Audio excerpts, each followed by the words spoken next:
A habit is a redundant set of automatic, unconscious thoughts, behaviors, and emotions that's acquired through repetition. A habit is when you've done something so many times that your body now knows how to do it better than your mind. People wake up in the morning, they begin to think about their problems. Those problems are circuits of memories in the brain. Each one of those memories are connected to people and things at certain times and places. And if the brain is a record of the past, the moment they start their day, they're already thinking in the past. Each one of those memories has an emotion. Emotions are the end product of past experiences. So the moment they recall those memories of their problems, they all of a sudden feel unhappy, they feel sad, they feel pain. Now, how you think and how you feel creates your state of being. So the person's entire state of being when they start their day is in the past. So what does that mean? The familiar past will sooner or later be predictable future. So if you believe that your thoughts have something to do with your destiny, and you can't think greater than how you feel,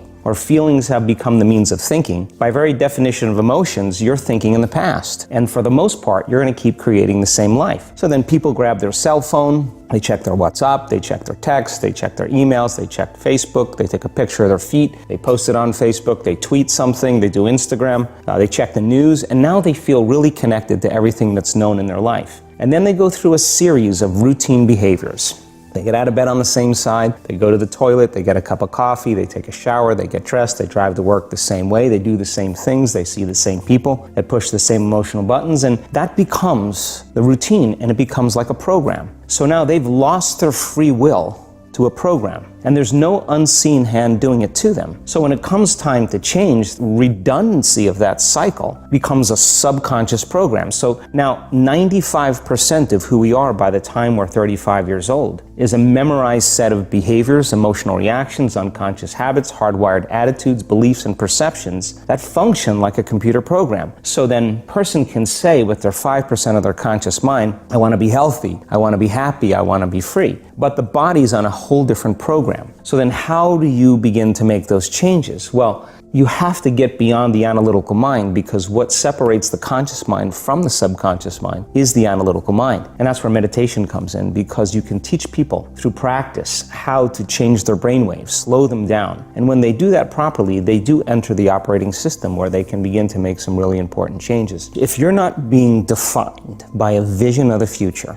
then you're left with the old memories of the past, and you will be predictable in your life. And if you wake up in the morning and you're not being defined by a vision in the future, as you see the same people and you go to the same places and you do the exact same thing at the exact same time, it's no longer that your personality is creating your personal reality. Now your personal reality is affecting or creating your personality. Your environment is really controlling how you think and feel unconsciously, because every person, everything, every place, every experience has a neurological network in your brain. Every experience that you have with every person produces an emotion. So some people will use their boss to reaffirm their addiction to judgment. They'll use their enemy to reaffirm their addiction to hatred. They'll use their friends to reaffirm their addiction to suffering. So now they need the outer world to feel something. So to change then is to be greater than your environment, to be greater than the conditions in your world, and the environment is that seductive. So then, why is meditation the tool? Well, let's sit down, let's close our eyes. Let's disconnect from your outer environment. So if you're seeing less things, there's less stimulation going to your brain. If you're playing soft music or you have earplugs in, less sensory information coming to your brain, so you're disconnecting from your environment. If you can sit your body down and tell it to stay like an animal. Stay right here. I'm going to feed you when we're done. You can get up and check your emails. You can do all your texts, but right now, you're going to sit there and obey me. So then, when you do that properly, and you're not eating anything or smelling anything or tasting anything, you're not up experiencing and feeling anything, you would have to agree with me that you're being defined by a thought, right? So when the body wants to go back to its emotional past, and you become aware that your attention is on that emotion, and where you place your attention is where you place your energy, you're siphoning your energy out of the present moment into the past, and you become aware of that.